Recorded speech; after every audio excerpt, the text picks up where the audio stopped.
It's official, Noni Madueke is an Arsenal player. talkSPORT's chief football correspondent Alex Crook has the specifics. It's a 5-year contract until 2030. Initial fee of 48 million rising to 52 million pounds. And this is one very much driven by Mikel Arteta. He admires the versatility that Madueke brings. Obviously, he can play on either flank. I think they've looked at the numbers and the data, and they think they're getting a decent signing here. Madueke will join up with his new teammates tomorrow evening as they embark on their tour of Singapore and Hong Kong. Now, Manchester United are understood to have reached an agreement with Brentford over Bryan Mbeumo. talkSPORT understands a bid of £65 million plus £5 million in add-ons has hit the spot.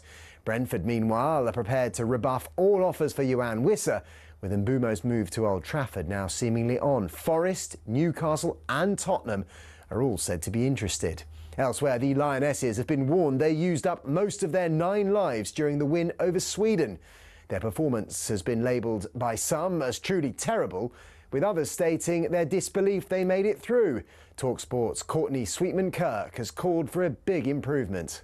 They're a bit fortunate, England, and don't get me wrong, you've got to have fortune to get through a major tournament in terms of to get to a final, to go and win it. So I'm not taking away from England, but you're right. Maybe Italy, we might get away with that, but Spain, there's absolutely no chance we will get away with playing like that. England face Italy in the last 4 of the Euros on Tuesday night. You can hear live commentary on talkSPORT. Not long to go now until the first Lions test against Australia, a game they're favourites to win. We don't pay too much attention to the bookies' odds or what people are saying. We're just concentrating on tomorrow and trying to put a great performance out there, because that's what it's going to be needed. You know, a great performance, not a good performance, to beat this Australian team. They're a proud nation. They're top class. The match is live on talkSPORT tomorrow morning. Finally, Manchester United's new £50 million training ground is expected to open next month. The revamp includes a barber's and an improved swimming pool. And don't forget to tune in to talkSPORT 2 for your coverage of the Open over the weekend.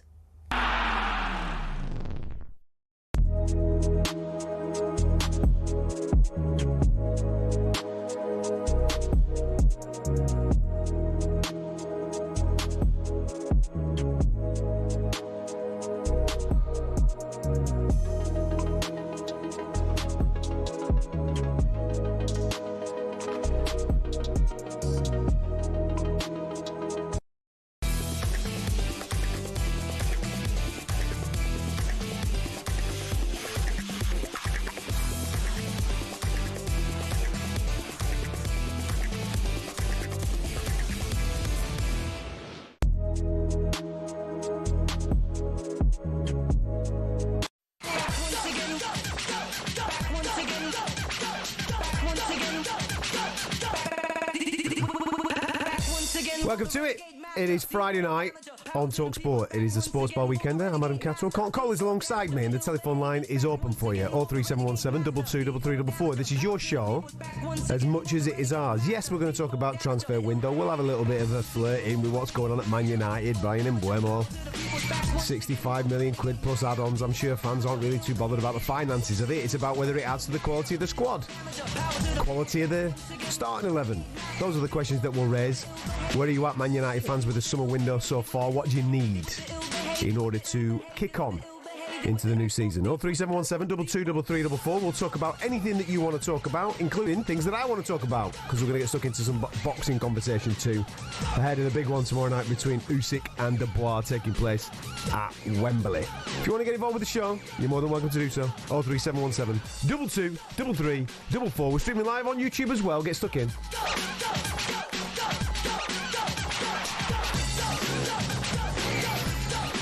Evening, Captain. How are you, mate? How are you? I'm all right, mate. I'm all right. What do you make of our Tech Ops clobber this evening?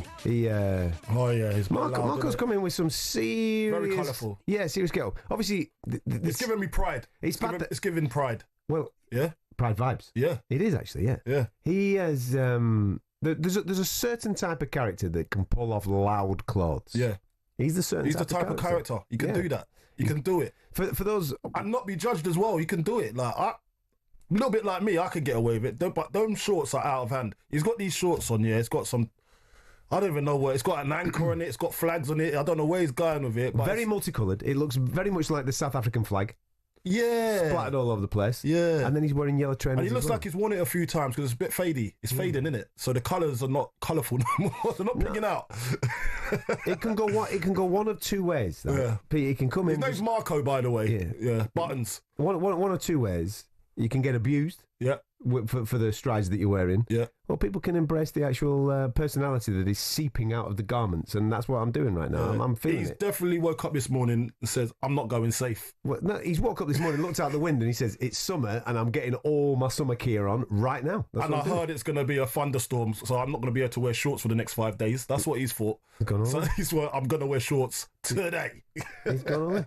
Good clever, man. Good clever. What a geezer. Listen, summer well and truly is upon us. I don't know where you are listening to us right now. You might be international. You might be a little bit further up north. I set off this morning from up north, and I'd say that it was high teens, early 20s. Right? Nothing crazy. Yeah. Bit cloudy. Nice, pleasant day. Yeah. I'd tell you what. 2 hours later, I'm in London. It is absolutely sweltering in the capital. The big today. smoke, man. The big smoke. That's all it does. It's a couple of degrees higher than the rest of the world.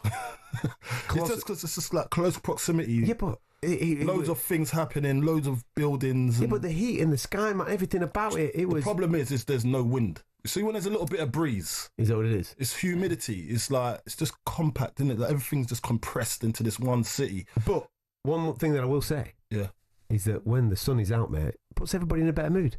Everybody's smiling today. I think it's the best place ever in the world, when it's sunny. London. It's the best place for me in the world. Yeah. And I've been around the world. And I just still think I've got to big up my city, man. Like, in the sun, it is good. It's unbelievable. The only thing about we don't have a lot of aircon systems in the houses and all that. That's where it can get a little bit muggy. Well, let's be honest, all year round, not a lot of need for it. But when it hits, I mean, we need it. London's had 7 to 10 days like absolutely on the money, mate. Mate, I went and I bought a Dyson fan. You know, fan.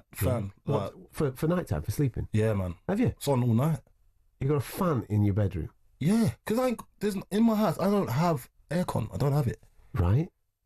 So I need a fan. Most houses don't you have UK... a fan? Do you have a fan? Do you sleep with a fan? No. Is it cool in your room? Mate, it's hot? Mate, I live up north. I don't live in London, do I? See, that's what I get.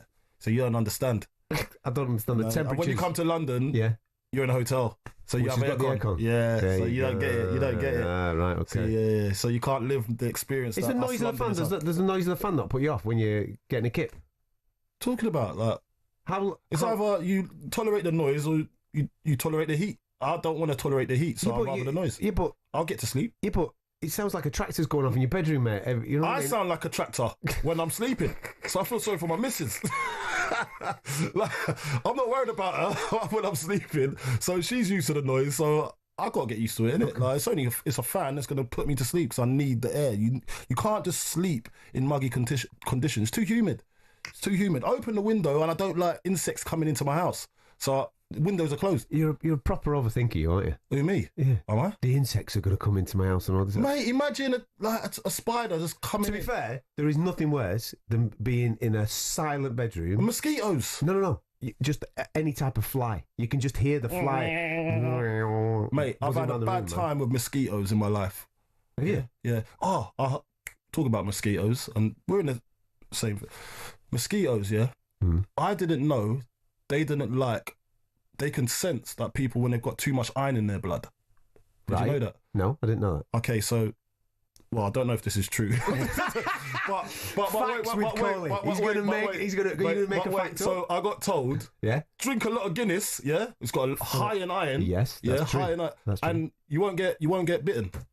There you go. There's a fun fact. Are you being serious? It's Carlton's fun fact. Are you being serious? I'm serious. So for years and years and years, right, you've been going to people that have been going to these countries around the world where they've got mosquitoes and they've got things like malaria and all these types of diseases that are carried by these mosquitoes. They've just been doing it wrong. You don't need your injections. Just drink Guinness. No, I didn't say that. That's what you just said. You got to layer up with the injections. You can't just You can't just rely on Carlton Cole's facts. you need Guinness. Mate, you need Guinness mate, in your I'm life really to sorry, add mate. to it. I'm really sorry, mate. You caught malaria. What? Collie said if I just drunk some Guinness, that'd be sweet. Well, then that's where you're going wrong. 'Cause you're taking medical advice from Carlton Cole. That is where you're going wrong, isn't it? There you go. Anyway, yeah, but yeah, listen, it is and I'm sticking by my word. London is the best place ever when it's sunny. I don't care. Give me the reason. Give me the reason why. You got the River Thames there. You got the bars heaving. You got that's the vibe in and around the river. The parks are nice. Like, you know what I mean? The gardens, mate. People outside of the front of the out of the cafe shops and all this type of thing. It's lovely, man. That's the vibe. It's lovely. London, respect. Everybody's just in a better mood. Yeah, smiles are on. But I was in Manchester. Oh yeah.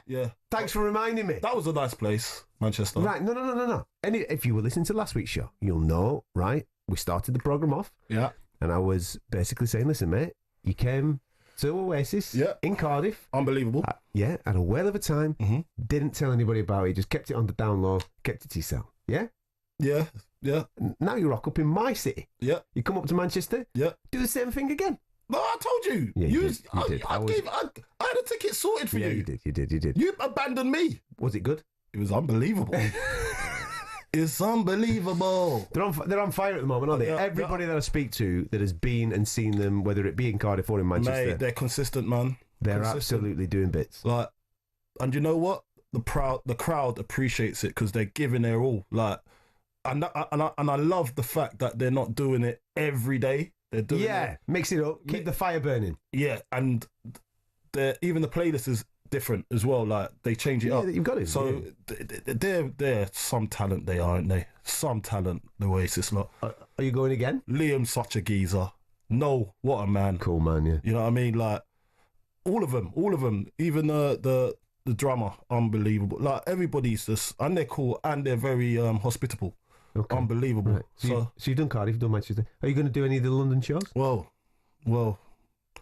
I'm not sure. I think that's overdoing it. No. I can't go for a hat trick, can I? Yeah, but you can use the excuse of taking me along with you next time. Okay, yeah. London. That makes sense. I'll come to your end. That's it. Yeah. We'll do London. Yeah, we could do that. Yeah, we've got a few shows coming up. Let me just see what I can do with that first, because your opportunity arose, yeah, and you pied it off. You pied it off for work. Sometimes you got to tell work, take a back seat. This is history right now. Do you know what I mean? Like, you wanted to go and do some work. You want to go and make some coin. Sorry, mate. Yeah. You just pied me off. I was your date. Okay. Mate, don't worry about it. And then now you want to start complaining. Wow. Wow. And now he's asking for more. He said, no, can we do London? I am that high maintenance girlfriend. That's what I am. Right? I am that guy tonight. Right. No, but yeah. Let's try and organise. Listen, get stuck into the show tonight. 03717 223344. We'll start with Man United, shall we? It looks like the Mbeumo deal is done now. 65 million quid plus 5 million's worth of add-ons for Brian Mbeumo. It seemed to take forever. We started this 6 weeks ago, and it seems to get this done eventually. So that's Cunha and Mbeumo that have come in. Is that enough, do you think? No. What do they need, Man United? Seriously now, from where they were last year. They need a new mentality. Whole mentality. New mentality. They need to know where they're at, because they're not Champions League quality anymore. So they've got to know where they're at and be realistic. Right, they're not Champions League quality playing staff-wise. They're obviously Manchester United. Oh, yeah, that's world class. But on the pitch, they are not.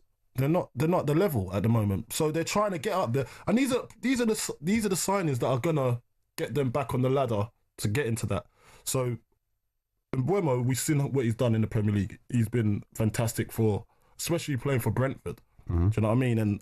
And working. I was surprised he didn't go and join Thomas Frank again. Yeah. But when Man United come calling, I can understand why if you're playing for Brentford, you wouldn't turn that down to go to Spurs. Do you know what I mean? And that's no disrespect to Spurs. But it's Manchester United, man. Come on, it's still Manchester United. I don't care what you say. Okay, right. It's Manchester United and the history. You go and walk down their museum, see all them trophies. You got to be wanting to be a part of that. That's just the way it is to be a footballer. You got to want to be around that and have that. But I know they're not that at the moment. I get it. Yeah. And it's but the history behind it. It's like, also when you look at Liverpool, and everyone wanted to join Liverpool, even when they weren't winning stuff. They still wanted to join because it's Liverpool. Like, you got to respect it, and especially if that was your childhood dream to be playing in a team that has that badge on it, and the Red Devil. Come on, you're gonna. I don't care what any other team, you're still gonna want to do that. But at the same time, he's got to know Mbeumo that it's building. They're building something new, and he's part of it. You know, it's not going to be the finished article, but I think he's respecting that, and as long as, and I think Man United offered more anyway than Spurs, so you'd go there anyway. But at the same time, what else did they need? What else do they need? Yeah, just a winning mentality again. They need to get back on the horse. Yeah, but you look at some of the players there, and they're not what you would class as traditional Manchester United players. It's very different, isn't it? But you can't have that because they're not there no more. So they're back to building. So whatever the manager sees fit right now to get them winning games repetitively week in, week out, they just got to go with that. And Mbeumo, we've seen what he's done at Brentford. We've seen that he can be a success in a lesser side. Mm-hmm. Do you know what I mean? Not a title winning side, but a lesser side. Man United, I'd say, quality wise, they're around Brentford level. Do you think? Don't you think? You think they're better than Brentford at the moment? No, I think Brentford are better than them. Well, okay, then that. So this is actually, you could call it a step back, but it's not. It's a step forward because the potential of what can come afterwards. Mm-hmm. And you're gonna want to be around. You're gonna want to be. You want to go Man United, man. Who wouldn't? You ain't gonna say, "Oh no, I'm gonna stay at Brentford," would you? No. Listen, I think it's a great move for Mbeumo. I think he strengthens Manchester United. Same with the Cunha situation. I'm just trying to get to the point of Manchester United. Do they need a new goalkeeper, for example? Do they need new centre halves? So you're talking about players and positions. Yeah. Do they need that 6 in midfield? Do they need to be adding? I'm just trying to think of the structure of how this is going to play, because Amarim's not going to change his style of football. So that's what he's buying. He's buying the players that can play in the positions he wants. Okay. So were these two more of a priority than other positions? Goals are a priority. Okay. Goals. You got the boy up front. Højlund. That is not. He's young still. He still needs to learn the game. He still needs to, so they need a 9. So they need another 9, I think. Okay. They've got a 10 already. They've got Mbeumo that can come from the right. Yeah. They've got the Ahmad as well. Yeah. So look, he's slowly trying to build, but he's gonna have to navigate the defense. So how do they want to set up defensively? That is right. So with Cunha coming in, where does Bruno Fernandes go? Does he play the 8? Does he come further back into the? He can do that, but you do take a lot from him going forward. That's what I'm saying. Because he's how many goals he scored? Quite a lot of goals last season. I'm just trying to figure out how this all comes together. I just thought he kind of plays he used to play. Amarim used to play like kind of a Christmas tree, wasn't it? It kind of looks like that. It looks like that if you look at formation. If you just see it, yeah. And the starting lineup, it looks like a Christmas tree formation. Okay, so he's going to need runners on the side. Yeah, that can go up and down. Yeah, and so proper wing backs.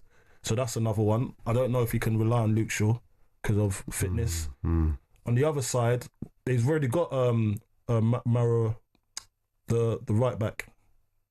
Oh, I always get Mazraoui. Yeah, so he's already ready made. So he's already got that. Yeah. And then on the left side, Luke Shaw. I think they might have to get something on the left, definitely, just to cover if Luke Shaw's not going to be fit. And I think centre half is a massive thing. But saying that, when you look at Casemiro lately, he looks trim. Have you seen him? Yeah. He looks like he's come back with a different attitude, because now he knows I'm gonna have to work here now, so I better come back fit. And everyone's doubting me. I'm a winner, so he's got to come with that attitude. And it might be a new Casemiro, but I know as you get older, a player like Casemiro, he's gonna want to prove that he can still do it. You know. 03717 223344. You listen to Sports Bar Weekend on talkSPORT. With talkSPORT Bet, download the app today for all the latest odds and offers. You've got to be over 18, be gamble aware. What is a successful season for Manchester United this season?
You are listening to talkSPORT. It is the Sports Bar Weekender. On a Friday night, I'm Adam Catterall Carlton Cole's alongside me. What is a successful season for Man United? What do you think? You got to get European football again. Yeah, got to get. Man United expects at least European football. Come on, top half for me. Yeah, but European football would mean like finishing 7th. Yeah, top half at the least. That's the minimum. Do you think that's doable? Mate, they can't be finishing 17th or 18th. No, I know that. I know that. Again. But the two additions, Cunha and Buemo. Yeah, and he's going to need some lads to be revamped, that isn't propels it? them up. That propels them up. Does it get them to 7th? They've only got... It should do. They've only got league and obviously domestic cups to think about. Yeah, they should do that. Like, come on.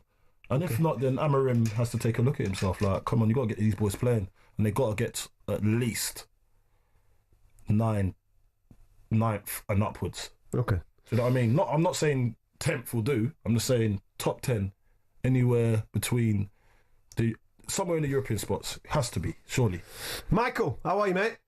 I'm all right. How are you? Yeah, well, good, man. Just trying to figure out like where a successful season would look for Manchester United in this upcoming season. Well, I made a list what they need. All right, you've made a list of what positions that need. All right, go on then, mate. Go on, mate. They need a goalkeeper. Midfield needs sorting out because last season we got overrun many times. So when you say midfield needs sorting out, how many numbers and what actual positions within the midfield?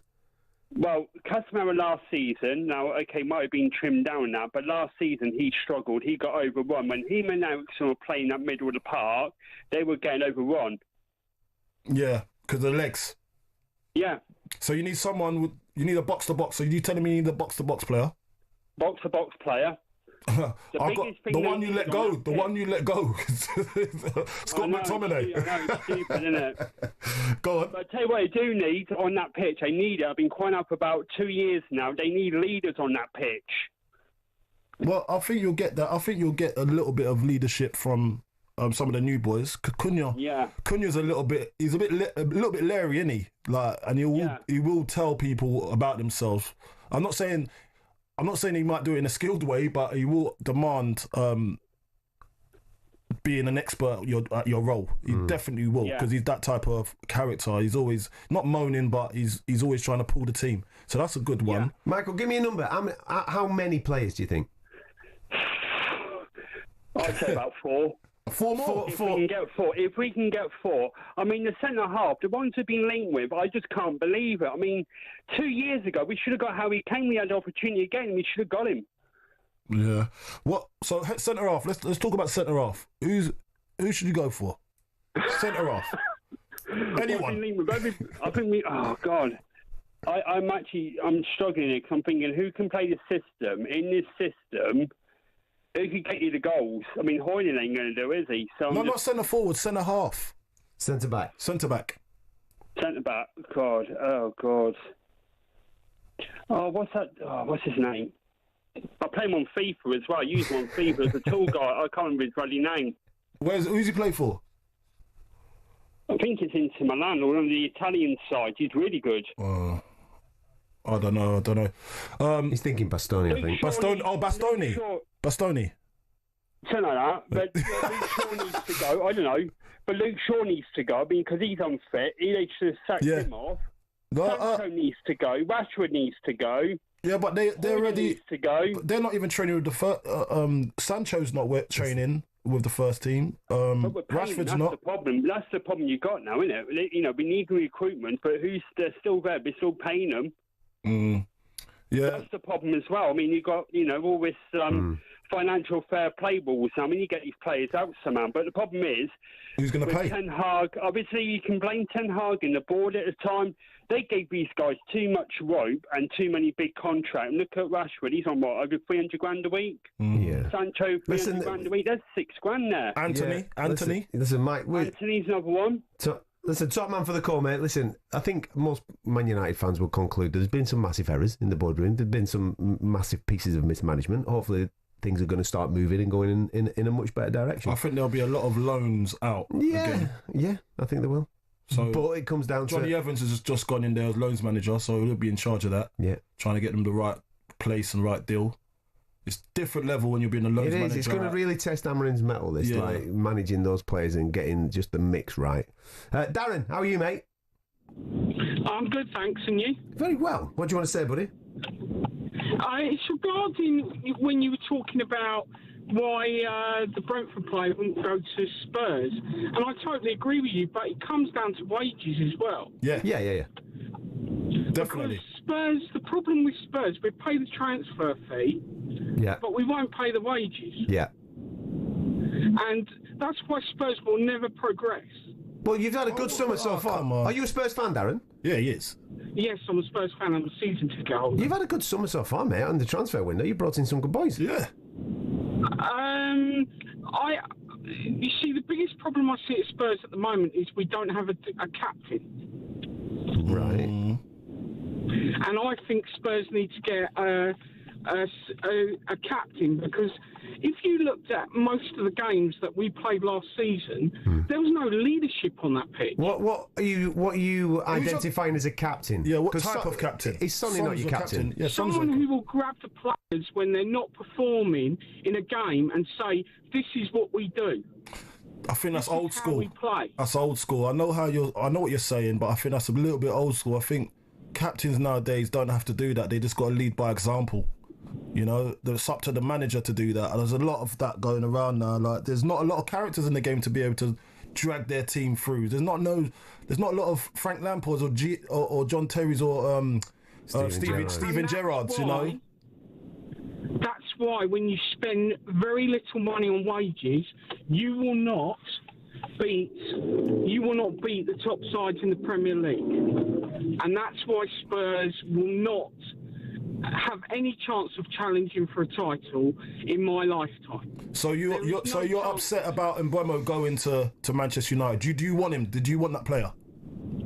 No, the player I want is someone who I wanted a defensive central midfielder. I wanted someone who was going to protect that back four. Haven't you got is it Basuma? You got Basuma, didn't you? Basuma's not consistent.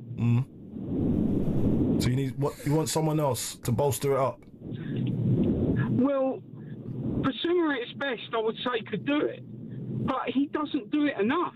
But don't you think that's down to the manager? Well, you got a new manager now. A new manager. Things are positive for Spurs. You've already started the season on a negative, mate. Yeah, Darren. Listen, I always go there thinking we're going to win, but when you look at that season last year, I'm not saying we would have finished in the top four, but that was an awful season for Spurs. That was terrible. You won a European trophy. Yeah, but some would say it's planned. Some would say it's planned. It was brilliant. It's the most important thing is to win a trophy. But if you take the trophy out of it and you just look at the league form and the way we played in the league, you shouldn't. A team of Tottenham's stature should not just be concentrating on a cup and basically throwing away games. We should be good enough to compete at all levels. Right, well, you've made the changes for that now, haven't you? You've made the changes for that. You've got a new manager in. And he has obviously now been bringing in players that I think are exciting quite a lot of Spurs fans. But don't you think if Spurs really want to compete, they have to compete in the wages? Because Spurs at the moment spend 40% of their revenue on wages. Yep. We spend less than most clubs in the Premier League. Right, so I get that. I get that point. But you brought in a manager that is very good at developing players, coaching players, getting the best out of players. That's why he's there. So let's see what he does. And on top of that, the wages thing. Spurs, look at them however you want, but they're run properly. It's properly run, that club. As in, maybe not to win stuff, but it's run as well as a business. But as a business and not overspending, keeping within the guidelines, it's run accordingly to their level. Now he's saying you need to compete with wages. What do you think? What's happening down at Man United right now when they can't shift players? Spurs can't afford that. They can't afford not to be able to shift the player. So I see Daniel, with all of what people say about Daniel Levy, he runs that place.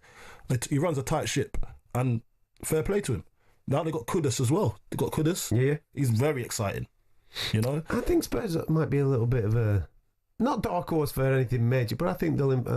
They got to build on what they've done. They will last make season. some big improvements on last season. I'm pretty confident. But I don't know how we got to Spurs here because no, I don't. Well, Mbeumo was kind of linked to Spurs. Yeah, but then he started rambling on about Spurs. Yeah. I didn't want to talk about them. We'll get it back on Man United. What's a successful season for you? 03717 22 3344. We'll do it next.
Coldplay are back at Wembley this summer, and we've got a huge VIP prize up for grabs for one lucky listener. We're giving you the chance to win 6 tickets in a private box.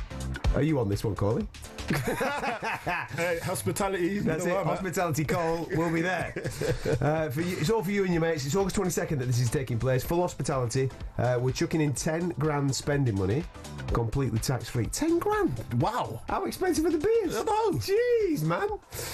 Here's how to enter. You got to be over 18. You got to be from the UK, excluding Northern Ireland.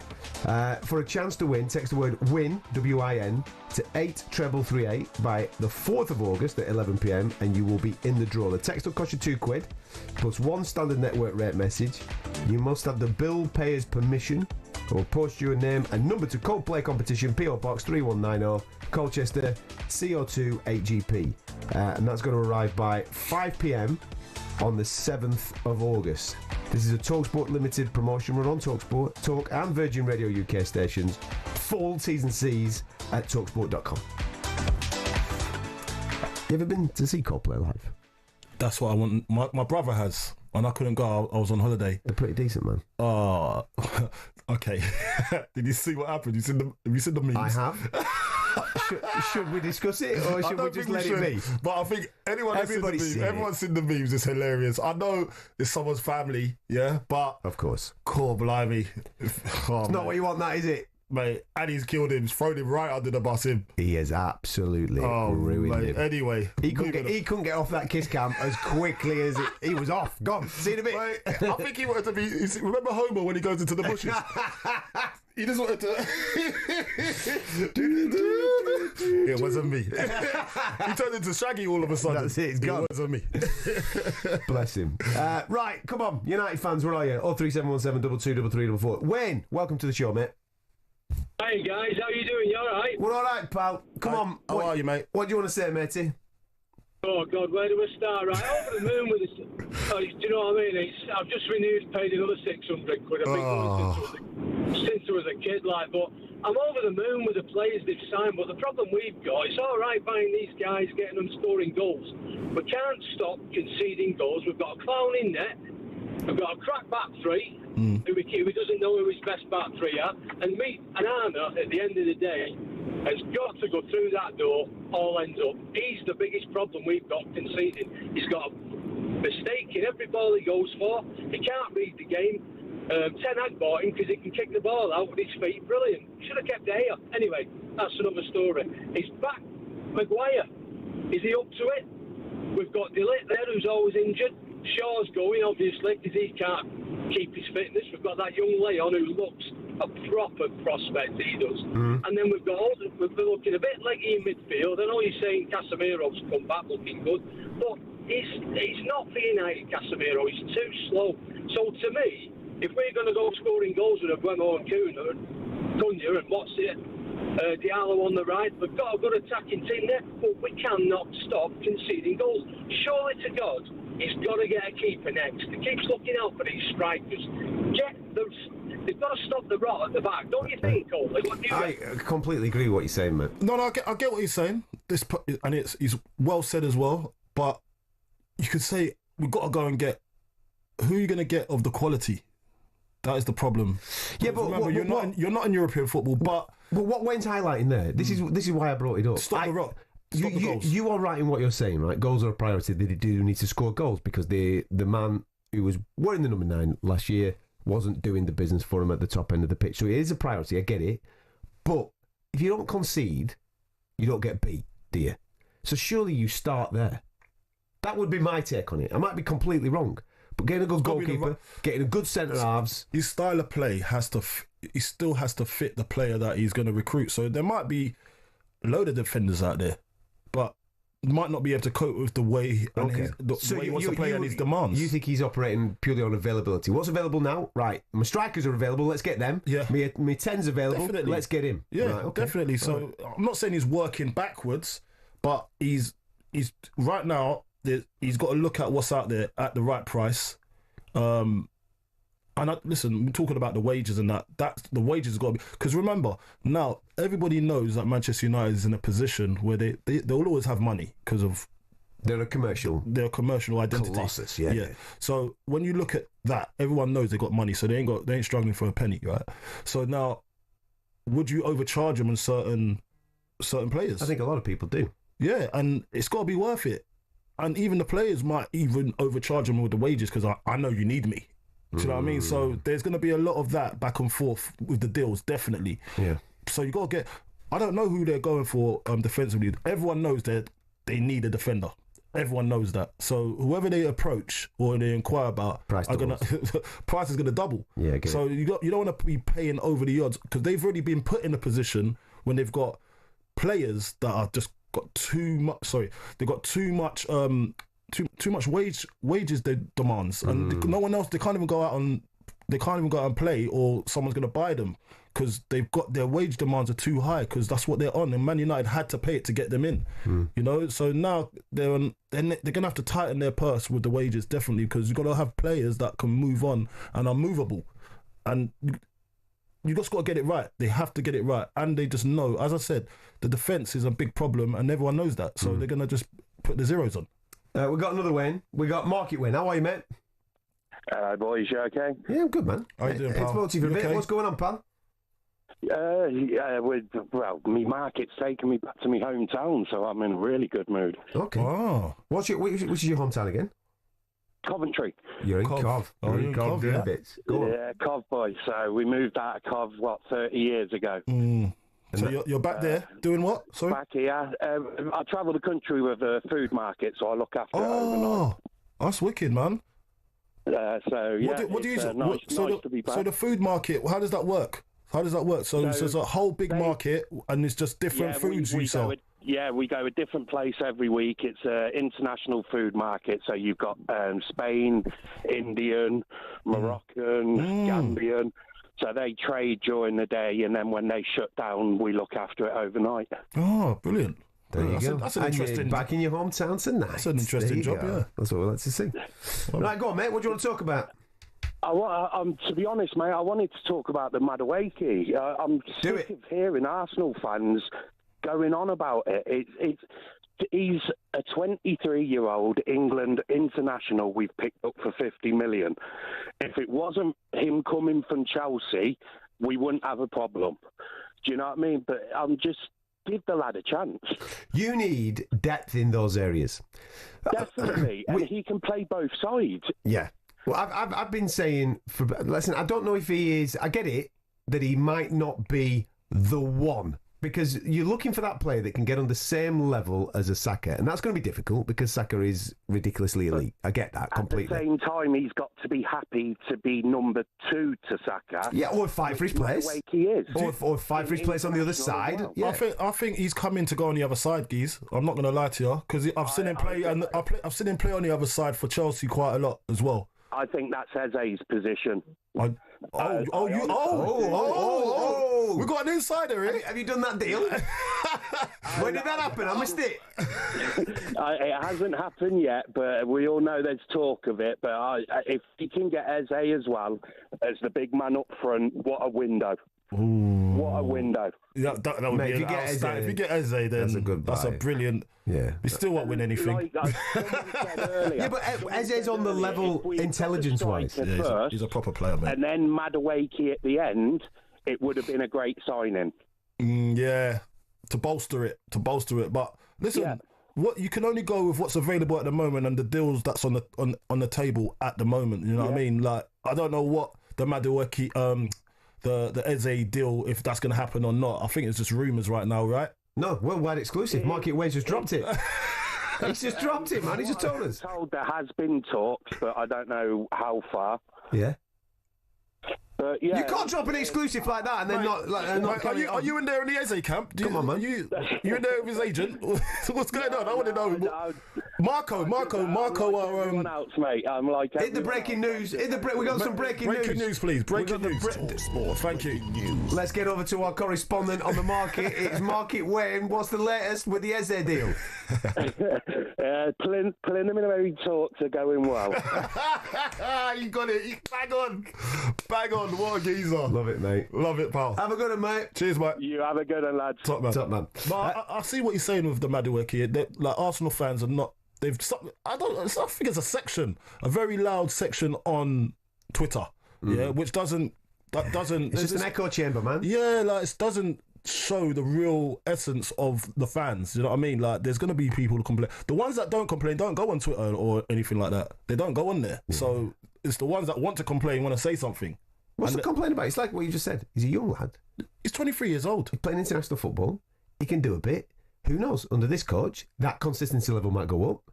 If he's got, listen, we don't know what he was coached like at Chelsea. We don't know what. Judge him when he's in the team. Let's see what happens. Keep them coming. 03717 223344.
You're listening to the Sports Bar Weekend on talkSPORT. I'm Adam Catterall. Carlton Cole is alongside me. The calls are coming in thick and fast. Who we got? Line them up. Look at them. Don't be... Put the caller on. We're ready to rock and roll here. Come on, man. We're ready to go straight in. Never mind chatting to him. Yeah, mate. Let's go. Don't forget, tomorrow night we're going to be live from Wembley with a bit of Usyk, with a little bit of Dubois. 6 o'clock. Come and join us for that. It's an action-packed show. And then obviously we've got the main event in and around about 10 o'clock. But there'll be lots to get stuck into before we get there. Gary, how are you? How are you, mate? I'm all right. How you doing, guys? You right, mate?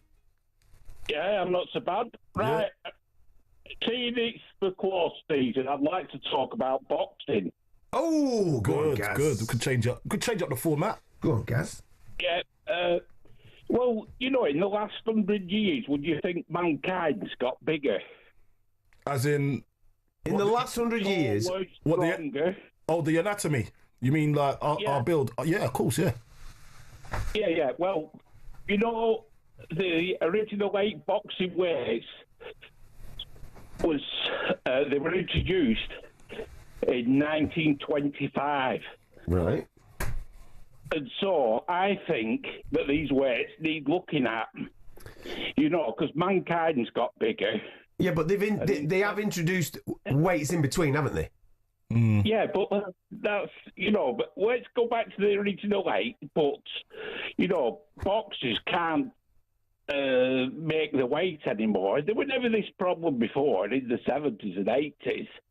You know, I mean, it's a big thing now. The thing is, I think every weight should go up at least £7. Well, it does. No. In, you know, middleweight, whatever the weight is for middleweight. Middleweight's 160, and then the next weight up at super middleweight's 168. So £8. Yes. But I'm saying, if you're a middleweight, you should be 167. You know, and so because people have got bigger. Oh, so he's saying the starting point. Yeah. He's saying the starting point. Right, so he's trying to move everything up just a little bit. Do you know what I mean? From the starting point of the weight. Yeah. So you got to be. So was it? What's middleweight? 160. So 160. He's saying go up to one. What? How many pounds more? Well, yeah, seven that go up. Yeah, but go up £7 from 160. So 167 should be the starting weight to start off middleweight. That's what he's trying to say. Yeah, but all you're doing is changing the name of the weight because you. But he doesn't want to change the name of the weight. He just wants to but what I'm saying is that happens, but middleweight's weight disparity starts at 154 up to 160. So that's middleweight. Yeah, and then super middleweight's from 160 up to 168. Yeah, but what I'm saying is in 1925, when these weights come out, middleweights were making the weight easily. That's because the gap between the weights was bigger because there wasn't a super middleweight. It was... Yep. If you remember, the traditional ones didn't have super or junior in the weight categories, did it? Yeah, but if we went back to the original weights, I'm saying we need to, you know, move it on a little bit because, you know, look at these fights that are being made now. Boxers are going in to the ring virtually half dead before they even start. All right, then. Should they then be forced to fight in weight categories more natural to their walking around weight? Well, yeah, maybe, but I think it should actually, you know, 100 years is a long time. I understand what you're saying regarding the physiology of the human anatomy changing. I just think that maybe I think the weight categories are sound. I just think it's attitudes towards those weight categories that maybe needs to change, and we need to be fighting a little bit closer to our normal walking around weight rather than killing ourselves to make the weight. That's my own personal opinion on it, guys. Mike, how are you, mate? Yeah, very good, mate. Very good, very good. I rang up to speak about Man United, but I'm all boxing mad now. But you can talk about whatever you want. What did you think about that comment just now? The fight tomorrow. My son is a boxing fanatic. Mm-hmm. Absolute boxing. This is all about my family. This phone okay, call. go on. Yeah, go for it, man. Boxing fanatic, and he loves Usyk. He absolutely loves Daniel Dubois, though. And it's 50-50. It's we both think Usyk will actually win. So it's terrible for Daniel Dubois, but we both love Daniel Dubois. So You know, it's a really, really hard one tomorrow night. Really, really hard one. But anyway, there's nothing wrong with that, mate. There's nothing wrong with that at all. There's nothing wrong with what you just said there, mate. It's a fantastic fight. Both guys are brilliant characters. Usyk is just from a different planet. And the majority, I would think, who knows what they're watching will probably just side with him. But if Dubois can pull it off, blimey, mate, it'd be massive. Absolutely gigantic if he could pull it off. I was listening to talkSPORT a couple of days ago, and there was one of the pundits said about Usyk, he's a freak. He's an absolute freak. And the thing is, you just cannot bet against Usyk. But I hope, for God's sake, Daniel does it so we move on from this era. Unfortunately, Usyk fell into the era of AJ, Fury. We need to move on. You know, we let the new boys, let the Moses Tama, you know, oh God, what's his name? We've had it before. We've had Klitschko before. You know, like like that was a long era, wasn't it? Yeah. You know, like the Klitschko brothers. The poor guy never had no one to fight. He never made no money. He went about 10 years being heavyweight champion of the world. He made no money. It's mad, isn't it? It was terrible. But boxing's on another planet. It's going to ignite. It's already ignited, but it's on a different. It needs these guys. Just go away and let Wardley, Daniel Dubois, let Moses Atama, it's a new era. And it's every single weight. You can't say that. Just go away. if I'm a good boxer, I've got Fury, AJ, go away. You've had your time, right? You've had your time. You are ruthless, mate. You're ruthless, mate. Ruthless, mate. That's it. Move them on. I'm ready for the young bloods. Move them on. Yeah, you're good. You're good. You proved yourself, mate. See you later. But what I rang up about, right? I'm an Arsenal fan. Mm-hmm. And I have a mother and a brother who have been Man United fanatics. I was ringing about Man United from. I feel like I shouldn't be on the phone, but a little while ago you were talking about why Man United. You know, everything. You were talking to Man United fans. Mm-hmm. What I rang up to say was we went through a period of Arsene Wenger having, Arsene Wenger Ferguson. That was my time, and right, and then we had to rebuild. We got this massive stadium. We had to rebuild, and then it was just, we've done it. And then we went through a number of managers. Then we got Arteta, and the success, not success, but the progress has come. Yeah, and we've built a team now, and I'm so excited about the signings that we've made. Man United are in the same transition, but what the difference is now, I think. You're not Man United. You're not. We went through this period at Arsenal thinking, right, we got to win the league. We got to win the league. We got to win the league. No, it's not our time. Now Man United are in that time now. Now give it the signings that they're starting to make. Don't react. The Premiership has never been harder. It's never ever been harder than what it is now. It's so exciting. I'm an Arsenal fan. There isn't a Liverpool fan, a Man City fan out there that is absolutely 110% confident they're going to win a game, no matter who it's against every Saturday. And you're saying that's down to the quality of all the teams? Yeah, exactly. And it's so hard to win. I think what you're finding is like the mid-table teams they've got better. The quality of the quality of the player in the mid-table teams are better. That's why you're looking at Mbeumo, who's realistically a mid-table team player. Yeah. That's saying, okay, we can use him to kick on to the next level, and maybe we can start feeding off that so we can get steady in the Premier League. Because look, where they finished last season was unacceptable, Manchester United. So yeah, it's a building block. I'm not saying he's a stepping stone, but he's a building block to get back into the Champions League scenario and be reckoned with some of the best and compared to some of the best in the country. So yeah, he's right there where he says they're rebuilding, but you got to buy the players that can cope with that rebuild. If we understand, and Mbeumo is one of that. Cunha definitely that as well, because Wolves definitely is Wolves' best player. Mm-hmm. So you went and got Wolves' best player for a mid-table kind of team. Yeah. And Mbeumo, arguably they're Brentford's best player, mid-table kind of team. So now you got the two best. Now you want to build around them as well to get you to maybe 8th place, 7th place maybe. That's where they should be aiming. That's what I think. Do you agree? No, I agree. And then go again. And then go again and go and get with the guys from 6th. And if once you get into Europe, then you can start attracting. Okay, now we're in this category now. Now we can start attracting maybe a bit more quality. Yeah. And then go again after that. So it might take them 5, 6, 7 years to get to that level of consistency, though, of building again. Keep your calls coming. 03717 223344. You listen to SportsBall on talkSPORT. With talkSPORT Bet, visit talksportbet.com today for exclusive offers and bonuses. You've got to be over 18. BeGambleAware.org.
It's official, Noni Madueke is an Arsenal player. talkSPORT's chief football correspondent, Alex Crook, has the specifics. It's a 5-year contract until 2030. Initial fee of 48 million rising to 52 million pounds. And this is one very much driven by Mikel Arteta. He admires the versatility that Madueke brings. Obviously, he can play on either flank. I think they've looked at the numbers and the data, and they think they're getting a decent signing here. Madueke will join up with his new teammates tomorrow evening as they embark on their tour of Singapore and Hong Kong. Now, Manchester United are understood to have reached an agreement with Brentford over Bryan Mbeumo. talkSPORT understands a bid of £65 million plus £5 million in add-ons has hit the spot. Brentford, meanwhile, are prepared to rebuff all offers for Yoane Wissa, with Mbeumo's move to Old Trafford now seemingly on. Forest, Newcastle and Tottenham are all said to be interested. Elsewhere, the Lionesses have been warned they used up most of their 9 lives during the win over Sweden. Their performance has been labelled by some as truly terrible, with others stating their disbelief they made it through. talkSPORT's Courtney Sweetman-Kirk has called for a big improvement. They're a bit fortunate, England, and don't get me wrong, you've got to have fortune to get through a major tournament in terms of to get to a final, to go and win it. So I'm not taking away from England, but you're right. Maybe Italy, we might get away with that, but Spain, there's absolutely no chance we will get away with playing like that. England face Italy in the last 4 of the Euros on Tuesday night. You can hear live commentary on talkSPORT. Not long to go now until the first Lions test against Australia, a game they're favourites to win. We don't pay too much attention to the bookies' odds or what people are saying. We're just concentrating on tomorrow and trying to put a great performance out there, because that's what it's going to be needed. You know, a great performance, not a good performance, to beat this Australian team. They're a proud nation. They're top class. The match is live on talkSPORT tomorrow morning. Finally, Manchester United's new £50 million training ground is expected to open next month. The revamp includes a barber's and an improved swimming pool. And don't forget to tune in to talkSPORT 2 for your coverage of the Open over the weekend.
We're going to be doing the quiz in around about 25 minutes, 30 minutes, something like that. Make sure you're around for it. So if you like your football trivia, the Rascal will be back. We nearly smashed him to bits last week, and then we had a little bit of a wobble at the end. We got there, though.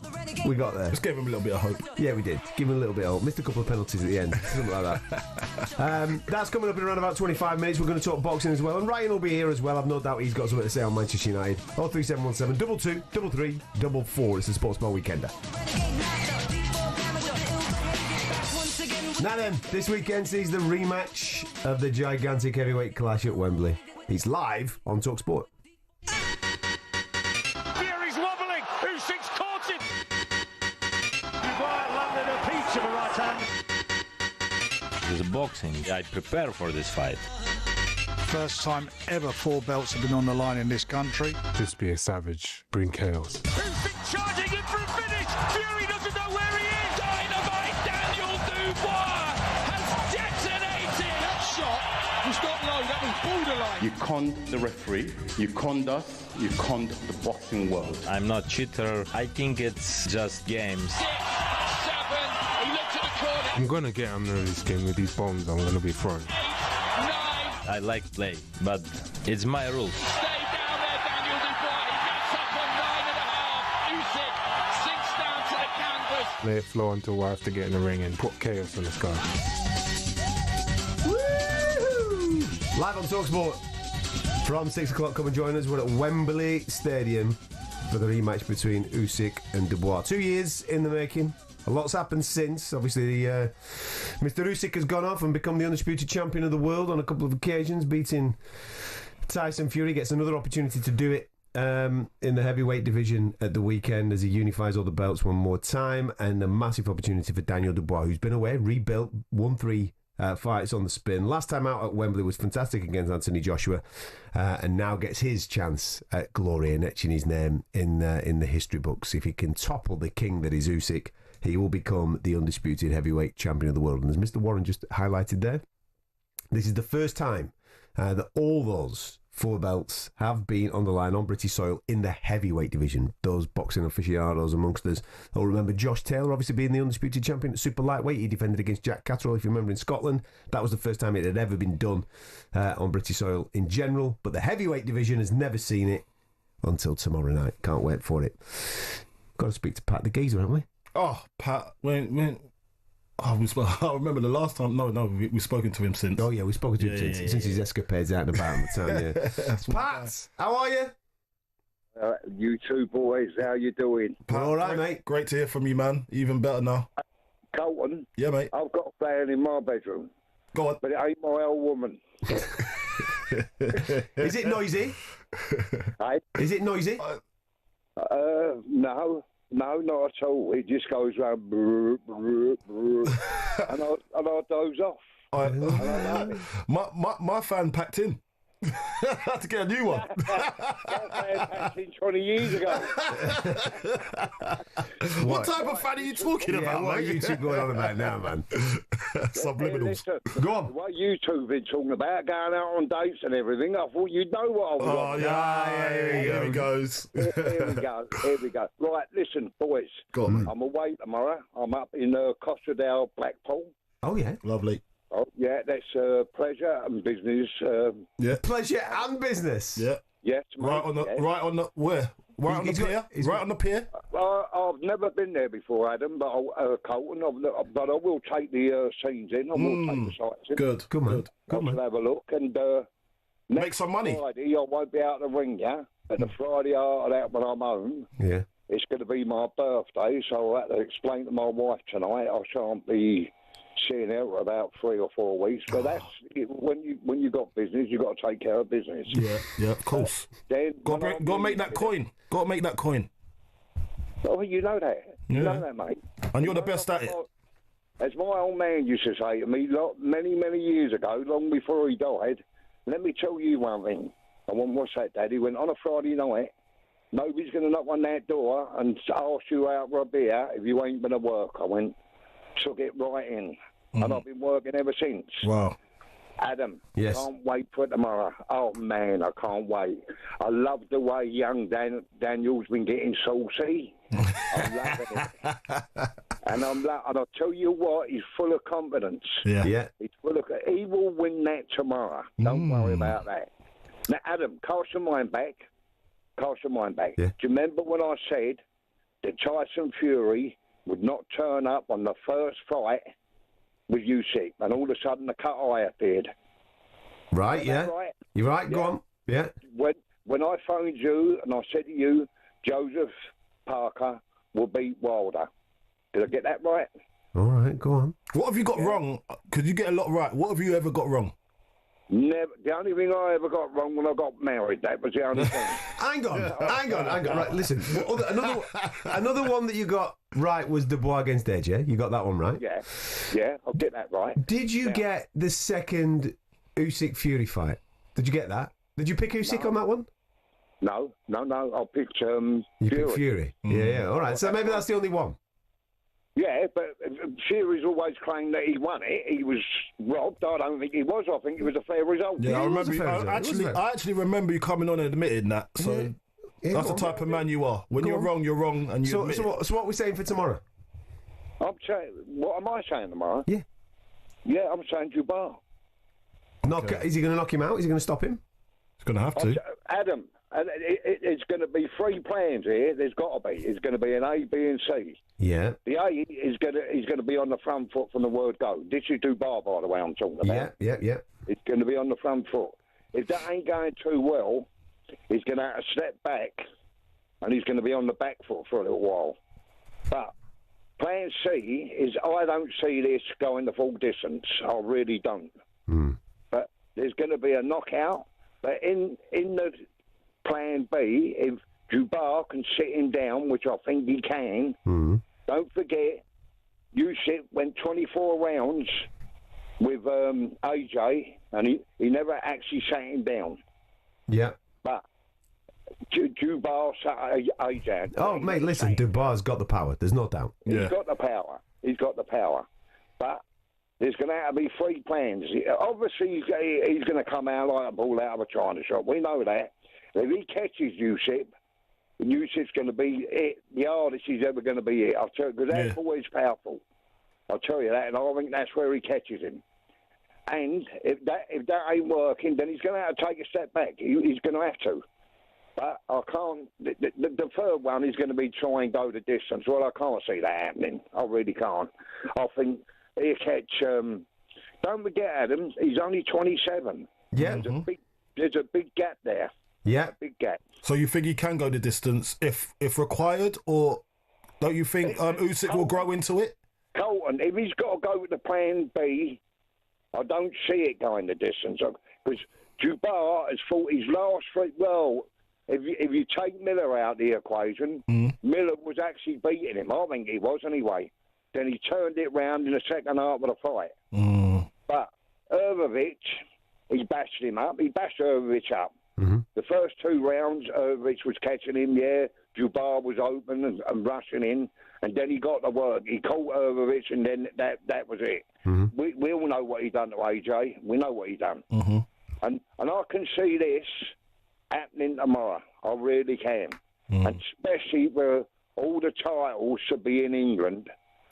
That will be different gravy. I really do mean that. Because can you imagine the likes of AJ, the likes of Fury? I mean, Fury's claiming that he's going to fight the winner of it. Well, I heard Joseph Parker during the week telling Simon Jordan that he's fighting the winner. He do believe it'll be Usyk. He said, but I'll fight whatever one it is. Yeah, and it should be him. Well, if it's Dubois, it'll be a trilogy, wouldn't there? If it's Dubois, there'll be a trilogy. Yeah. So he'll have to wait a long time. Yeah, absolutely. So I'm with you tomorrow, Adam, at 6 o'clock. Good man. I'm going to have the radio on. Here, guess what, Pat? You'll never guess who's coming to the boxing tomorrow. Go on. Mr. Carlton Cole. Mate, Carlton, you'll enjoy it, mate. Yeah. I don't really go to the boxing. Like, I've never really gone. I like watching on TV. I love watching. So he's coming out for the historic night, mate. Undisputed. Yeah. Well, listen, Carlton, yeah. You go. Yeah. And you'll thoroughly enjoy it. And I mean, Adam, I went to the Alan Minter Agler fight. Jeez. And unfortunately, Harry Cartman got it. Yeah. A beer can at him, and it was bad. And I come out of there, honestly, that was the Empire in Wembley. Yeah. And I was absolutely gutted. I really was. That ain't boxing. They weren't boxing fans. They were more like, they were hooligans. That's all they were.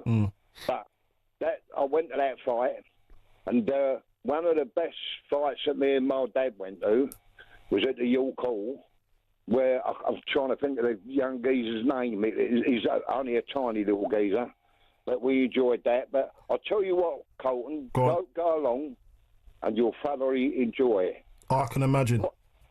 Oh, mate, now listen, on that note, I'm going to let you two go. You will have permission to take me for a drink when all this is done and dusted tomorrow. Yeah. When I get home from Blackpool. All right. Stay out of trouble in Blackpool, will you? Stay out of trouble. Well, Adam, as I said, mate, it's business. There's a bit of pleasure found in there. You know me. Yeah. And the people will turn around and say, that Pat the geezer, we've never been in better company. And I'll tell you that for nothing. Okay? So no problem, Pat. I'll give you two a ring when I get home. Good lad. And then it'll be the night before my birthday. All right. Okay? What number are you hitting this time? What? Oh, Adam, I'm going to be 72, mate. 72. Hey. And I'm still going, Adam. Still do.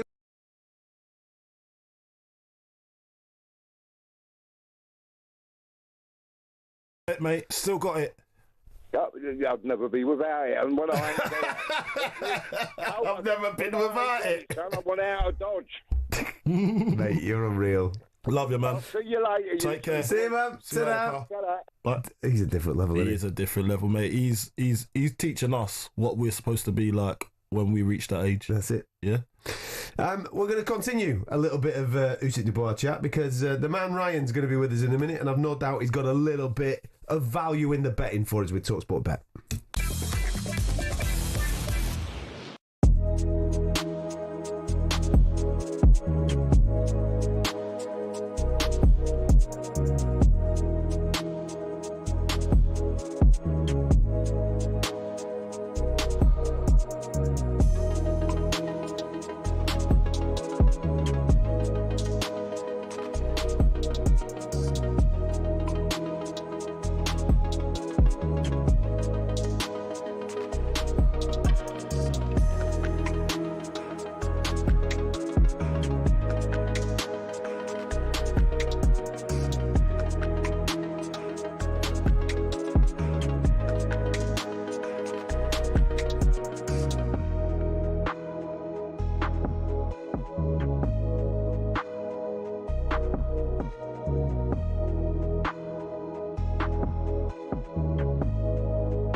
Sports Bar Weekend on talkSPORT on a Friday night. I'm Adam Catterall Carlton Cole.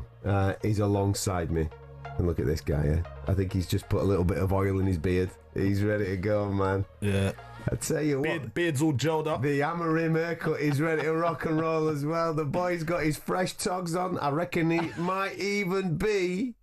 do you reckon he's going trousers or shorts? No, he's going shorts. He's going shorts in the house. Shorts with a nice little polo. You can't go trousers in the house, mate. You got to show them legs. Talk to me, man. You know me too well. Coley.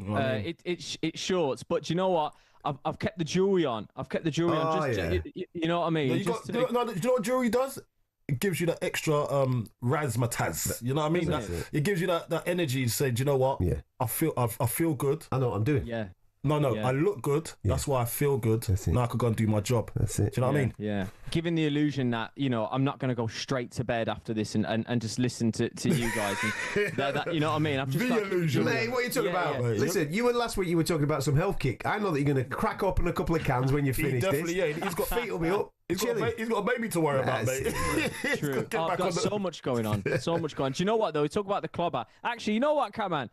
Both of you, actually. So tomorrow... talkSPORT Bet and talkSPORT, they've got a bus on Olympic Way, Wembley Way, fondly known as. So I'm going to be there. I'm going to be presenting from about 3 o'clock. Is it? Yeah, man. Whoa. I might come check you, man. You're down at Wembley tomorrow? Yeah, man.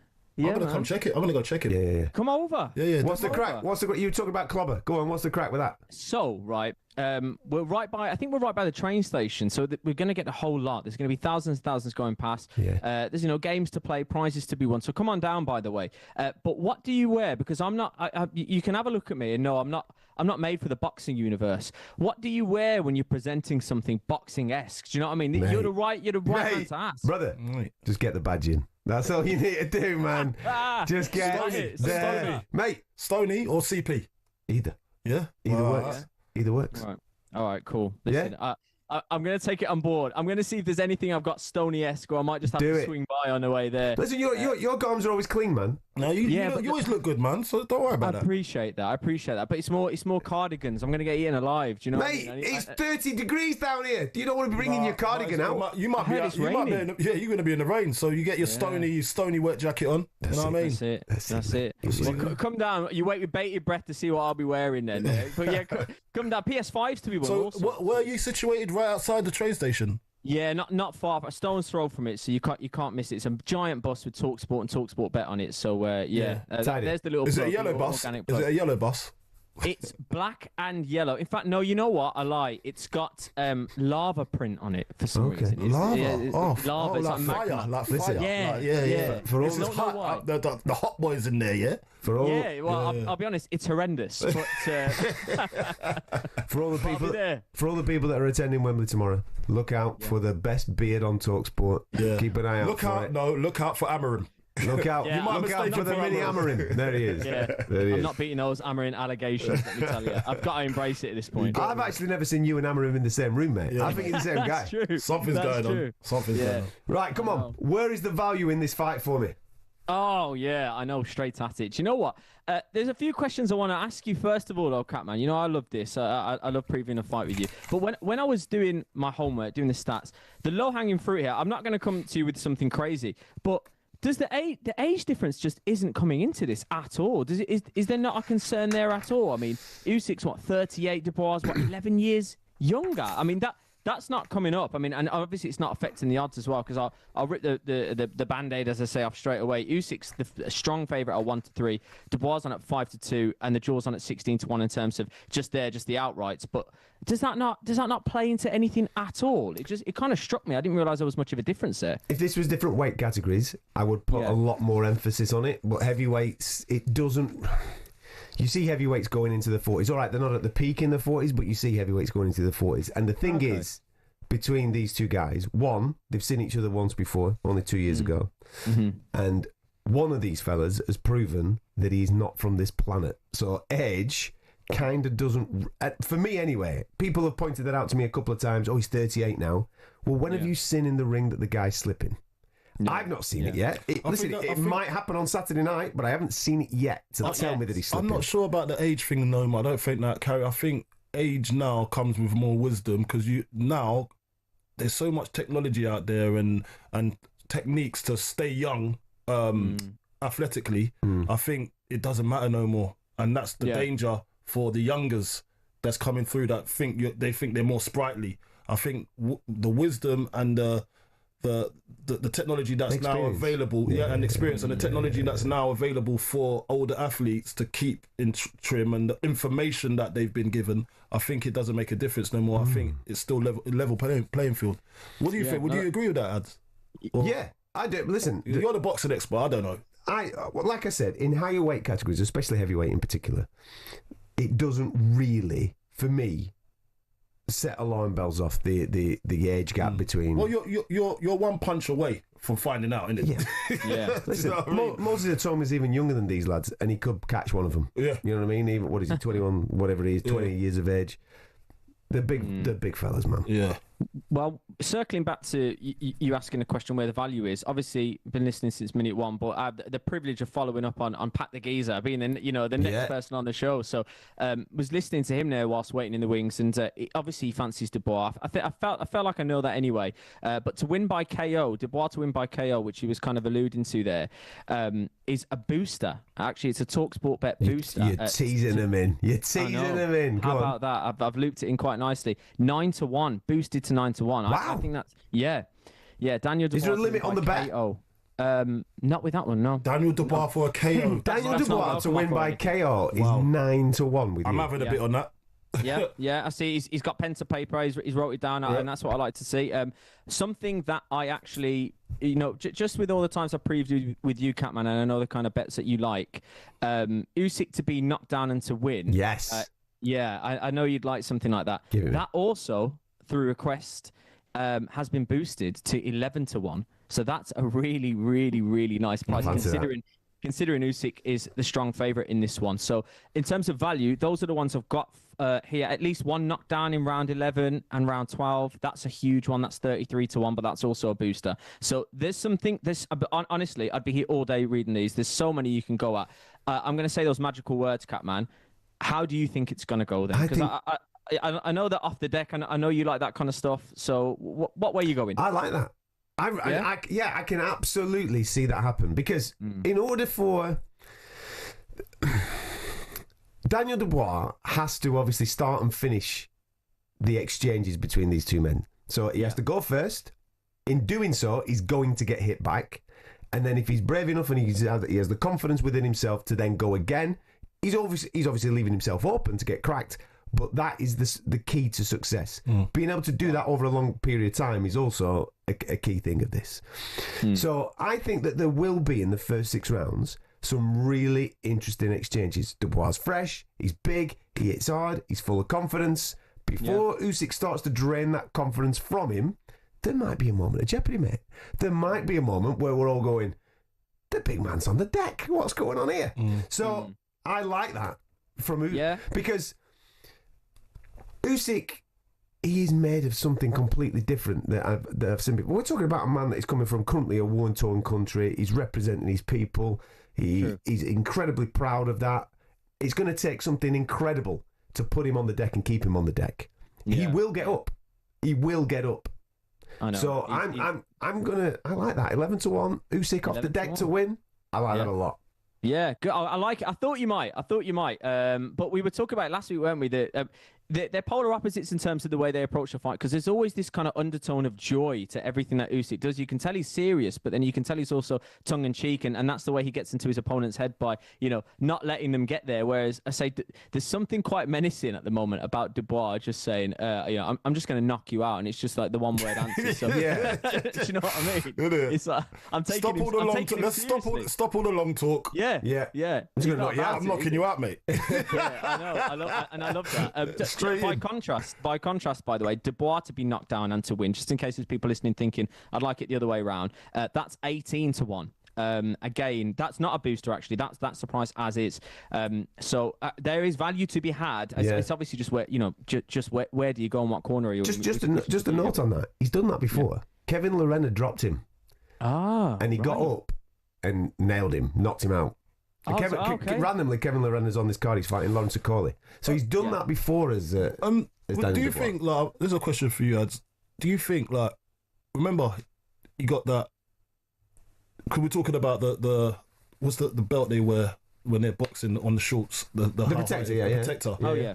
Do you think he's a little bit, I'd say, weak in that department around his ribs and his stomach or around that area? That's like the body shots. Yeah, do you think he's got a problem there, or do you think it's There's a lot of noise made of Usyk not liking body shots, and people will bring up these little glimpses of videos. Oh, he didn't like that one, or he didn't like that one, or he winced in this particular position. Yeah. And obviously, we've seen what happened in the first fight between these two guys. Yeah, but what I think people are doing is, there is no chink in the armour. So they're now clutching at stuff going, he grimaced when he got hit in the belly. Yeah, of course he did, man. Because he's being hit by an 18-stone fella, right? Yeah, that's true. It's going to hurt. Yeah, exactly. Exactly, yeah. Listen, the guy... Slash, it hurts. The guy is as close as I've seen to perfection. He has been hit. Wow. Lyrics. He has been hit by the likes of Tyson Fury. He got hit on the whiskers. AJ hit him. Big hitters hit him. And he stayed up. Nobody dropped him.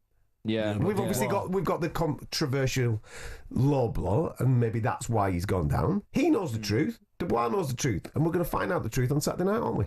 Oh, look at the way he's rounded that off. That is a professional right there. Proper. Do you know what I said? To say I'm getting the sense that you're in Usyk's corner the closer we get to the fight is an understatement, because I know you've been spending the last few weeks contemplating it, which you have to do. You have to contemplate both fighters in order to come to an accurate decision. And it sounds like you're just starting to fall for that Usyk charm once again, and quite rightly.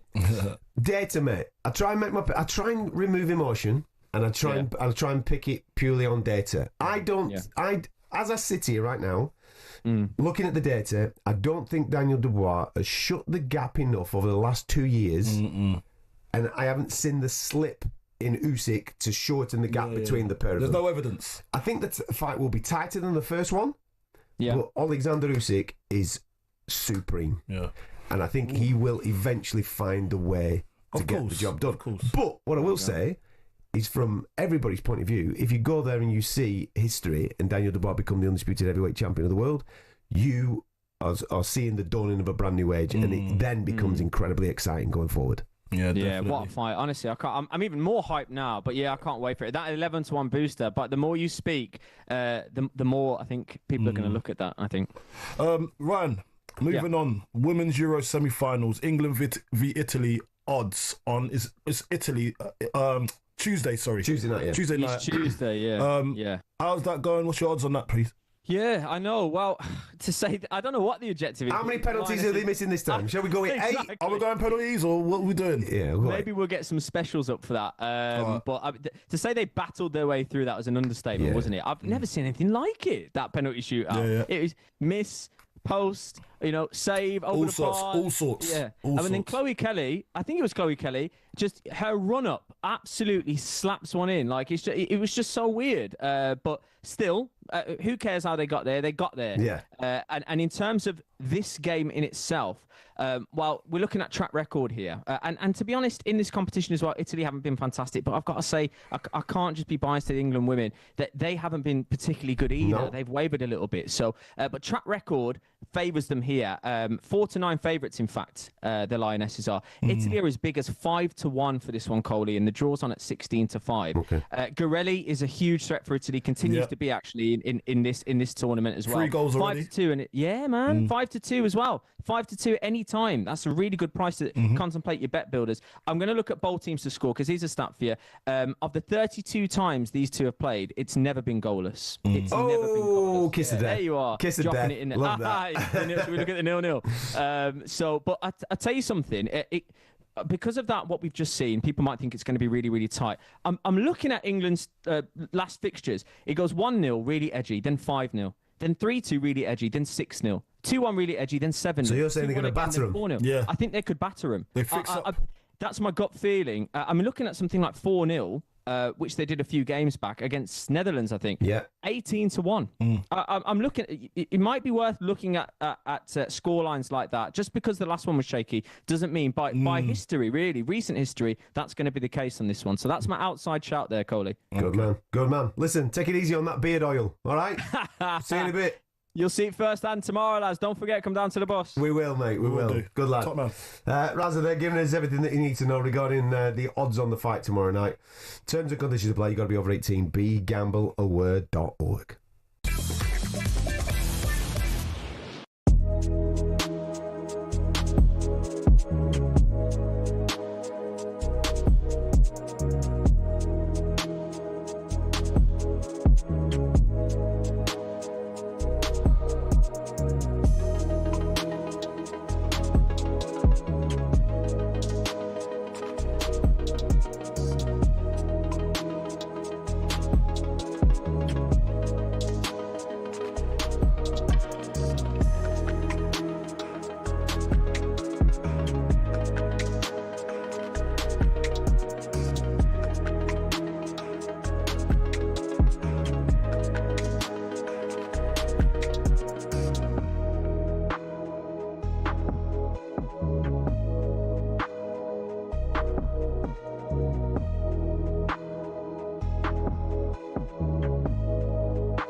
Tomorrow morning, the British and Irish Lions play their first test of the series against Australia. Here's talkSPORT's Alfie Reynolds with everything you need to know about the Lions' first test down under. After 4 weeks of build-up, it's finally time for the 2025 Lions series to get underway. And what can we expect at the first test in Brisbane? Andy Farrell's side are the heavy favourites. After something which is unheard of, it's finally for the first test of a Lions 2025 and the Lions head coach told the media what can we expect at the first test in Brisbane? Andy Farrell's side are the heavy favourites, something which is unheard of for the first test of a Lions series, and the Lions head coach told the media what he wants to see from his side. We want to see a performance that does everyone proud, and what does that look like? I mean, when I'm talking about everyone, you're seeing the thousands of people that are turning up now. You're walking around town and you get that Lions buzz, don't you? And it's certainly going to hot up tomorrow. So it's making sure that we do everyone proud here and at home with the type of performance that is one that's going to walk forward to the challenge and be the best version of ourselves. You know, you can talk about everything that the first test always is on a Lions tour, but it's making sure that we're concentrating on the performance and making sure that we attack it straight from the get-go. As for the Wallabies, the very future of rugby in the country could be at stake. A difficult decade sees them 6th in the world rankings, and they're also without key players in Will Skelton and Rob Valentini. The head coach Joe Schmidt told talkSPORT they will need their home supporters. I don't know which is the cart and which is the horse, but we need each other. We need that support to feel valued playing in front of a home crowd. But we also know that, you know, in recent times, perhaps we haven't earned that support, and so people tend to not be so, you know, vocal in their support of the team. So we've felt a little bit of a shift. Even in Newcastle, it was refreshing to get people in the street saying, "Oh, can't wait for the game on Sunday," or "Can't wait for the Lions series," and even here in Brisbane, in town, you know, a guy came up to me the other day and said, "We are 100% behind you." Now, it was Brad Thorne, but it's great to have his support, you know. I did wonder if he had his boots, but you know, I do think that there's just a little bit of a groundswell of support, and the players are really conscious. You need to earn that every time you lace up and go out in front of the crowd. So they're conscious of that without being distracted by it, I'm hoping. The 22-year-old son of Wallabies legend Michael Lynagh, what an opportunity, but also what a spotlight for him. The former Island fly half, now Lions assistant coach Johnny Sexton told me earlier today that they're ready for the threats Lynagh brings. In terms of experience, I suppose, Tom Lynagh, what an amazing opportunity for him for the Wallabies. How challenging can it be, though, for a young guy playing in this sort of environment? Yeah, he doesn't have that much experience internationally, obviously a few games off the bench, but he seems like he's got a real steady head in him and kind of mature guy for his age, and you know, we've looked at a lot of them this week. You know, obviously once Lolosio was ruled out, we kind of thought that it would be him or Donaldson, and made sure that we did our homework on him. So the boys are ready for what he brings, and you know, he comes from pretty good stock, so he's got a big future ahead of him, that's for sure. Obviously we don't hope that he goes too well tomorrow, but he's yeah, I think he's got a good future ahead of him. So it's Australia against the Lions, the first test of the series in Brisbane. Who will claim the victory? You can find out exclusively on talkSPORT. Wearing it with pride then. There you go. It's finally here. The British and Irish Lions take on the Wallabies in the opening test of the series tomorrow, live and exclusively right here on talkSPORT. It's in Brisbane. Coverage starting from 10 a.m. Kick-off at 11. Siobhan is going to be in charge of all of that one for you, being joined by Alex Cuthbert, as well as Wallabies all-time record try scorer David Campese. Your commentary team will be former Lion Ben Kay. Andrew McKenna will be all over that as well. British and Irish Lions versus the Wallabies in the game that we've all been waiting for. That's the all-important first test tomorrow morning from 10. Trust me, you don't want to miss it. Listen, it's going to be action-packed, isn't it? Action-packed day. Got the rugby getting things going. Then you've obviously got the boxing at Wembley. No place to be than talkSPORT tomorrow. Now then, Skater Boy, what's the crack here? The Quizzy Rascal has joined myself and Carlton in the studio. He's going to set a question for you on the trivia in just a split moment. But there's a different aura, a different vibe about you, mainly since last Sunday. Would you like to give us the lowdown? Love it. Champions of the world, mate. You know. Champions of the world. He's a Chelsea fan, so you've actually come to work dressed like a 14-year-old from... No, I get it. From New York. Have you brought... Where's your skateboard? Chicago Bulls hat. Chicago Bulls hat. Just because I've rocked up to work, no different than I normally am wearing, apart from a snapback. Yeah, that's literally it. That's fair. But I see what you've done, though. I'm still wearing Jordans like always. Hang on. I'm still wearing shorts. So I see what he's done, though. And I'm still wearing a polo. Because he wears Jordans, he's got a Chicago Bulls hat. You see the connection? See how his mind works? Yeah, but listen, Coley, when we walked into work tonight, that cap wasn't on frontwards. It was hat to the back. He had it snapped back to the back. It's been like that all night. I know, so why change when you're on air? Do it now for the people. How dare you? Do it now for the people. I'll tell you what, we'll go to a break and then I'll turn it around. All right, good lad. Congratulations. Nobody saw your team doing the business against PSG last week. But you included. He got the job done. Yeah. Right, let's set a quiz question, shall we? What have you got lined up for everybody? So everyone's been talking about Alexander Isak all week long. Even rumours now of him potentially going to a Saudi club. Okay. So I've got here a list. Top 10 Swedish goal scorers in Premier League history. Swedish goal scorers. Top 10. Yeah. What's that? What's rattling like that?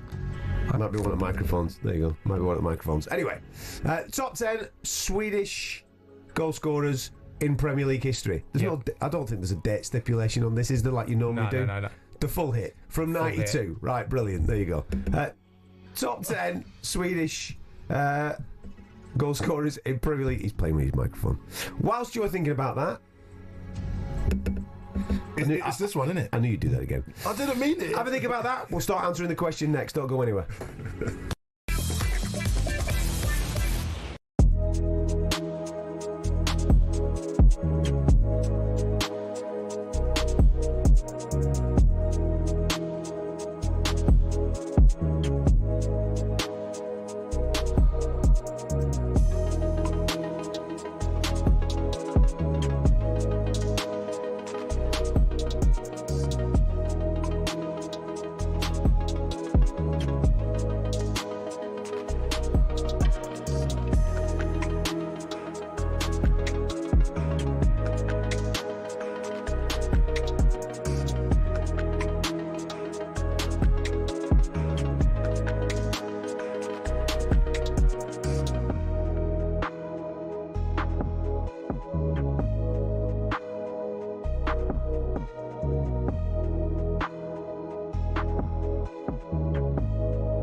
I know everybody's talking Oasis at the moment, but there are some other bands knocking about in the world, and one of them is Coldplay, and they're back at Wembley this summer. We've got a huge VIP prize up for grabs for one listener. We're giving you the chance to win 6 tickets in a private box for you and all your mates. It's on August the 22nd, full hospitality.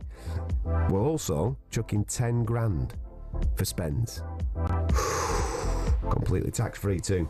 You've got to be over 18. It's for UK, excluding Northern Ireland. For a chance to win, text the word WIN to 83338. You've got to do that by the 4th of August at 11 o'clock. That'll get you in the draw. It'll cost you £2 on the text, plus 1 standard network rate message.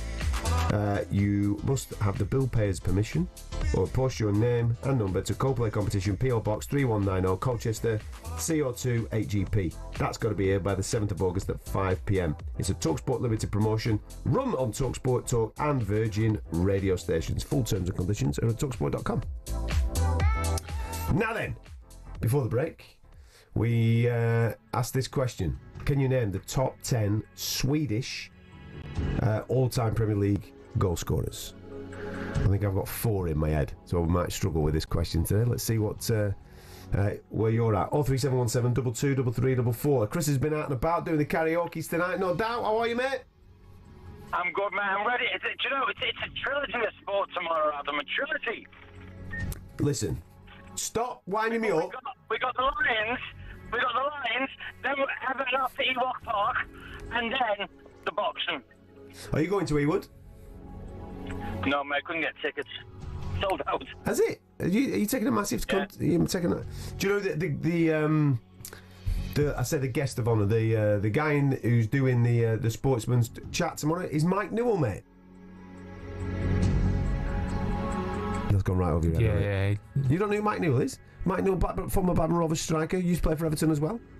No, I thought you were talking to him. That was Don't look at me. For a response. All right, okay. All right. Anyway, Chris, go on, mate. Give us. He's gone. Where's he gone?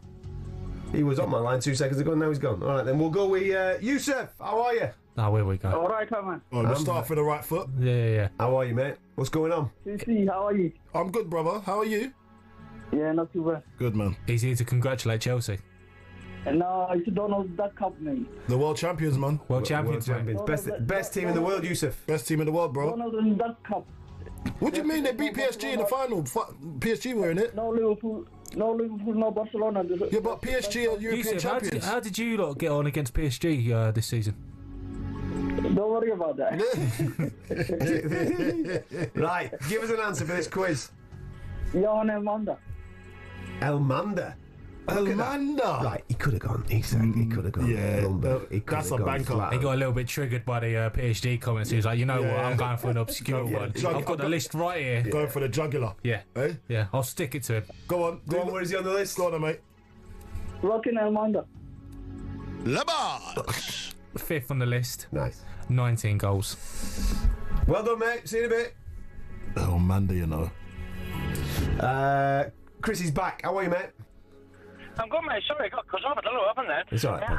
I've got 3 potentials. Well, just give us one. We want to give everybody a do. So go on, Chris. What have you got? Okay. Anders Limpar. Limpar.